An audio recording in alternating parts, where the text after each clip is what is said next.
In this video, I will guide you on how to fix YouTube homepage not showing videos problem. If you're facing this problem, then first open the YouTube app on your phone. Now over here, you're going to find this option that says your watch history is turned off. Tap on the update settings option, then you want to tap on the turn on settings. Or you can also head over to history in your settings and then turn on your watch history.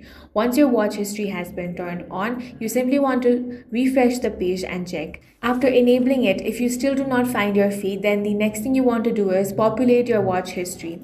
Now that watch history is turned on, you need to give YouTube some data to work with. From the YouTube home screen, tap on the search bar. Here search for videos, topics, channels that interest you. Then you want to watch a variety of content. After that, you want to refresh your page. Now you will see that the home page has been refreshed.